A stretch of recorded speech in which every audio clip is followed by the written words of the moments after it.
Good Wednesday to everyone out there. Another warm day in store for us, at least in the afternoon hours. Not oppressively hot, but you'll notice it being a bit warm out there as we get into the afternoon. Lots of sunshine. Temperatures topping out in the mid to upper 80s area wide. We stay dry today. Futurecast doing a pretty good job. Those winds out of the east today, anywhere from about 5 to 10 miles an hour. Most spots going to be topping out in the mid 80s. Possible we see a couple of upper 80s. South of Highway 82 this afternoon. If we get north of I-22, potentially one or two low 80s on the board.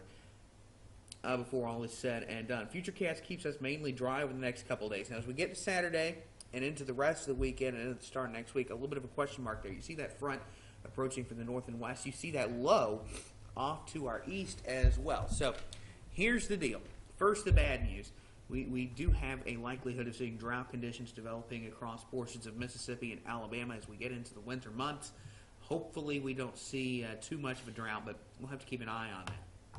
Here's the deal in the tropics. We've got a couple of areas of interest right now, a couple of areas to watch. One over the Bahamas. Unlikely that that's going to develop into a tropical cyclone over the next 5 days. But then we've got area number 2 off the coast of Central America, and that one is 80% chance for the National Hurricane Center that that develops into a tropical cyclone within the next 5 days. It would likely become Tropical Storm Nate. The forecast for Nate is it to drift into the Gulf of Mexico. Now, we are going to watch this very closely, but right now models diverging on what this thing's going to do once it gets in the Gulf.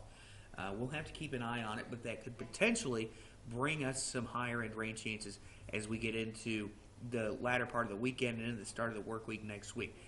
The forecast beyond Friday is going to be subject to change in a big, big way. So you're going to want to keep up to date with the forecast. You notice I've got those low-end rain chances on the board. Those numbers, both the temperatures and especially the rain chance, are likely to change as we go through the next few days, and we get a better idea of what future Tropical Storm Nate, or what likely future Tropical Storm Nate is going to do. For right now, we're going to keep those rain chances on the low end, though, but we're going to have to watch it closely.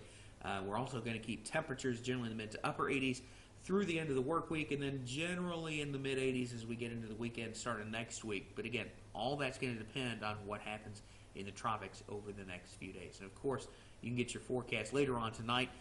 We'll have the latest with, I do believe, meteorologist Amanda Reynolds coming up tonight at 5.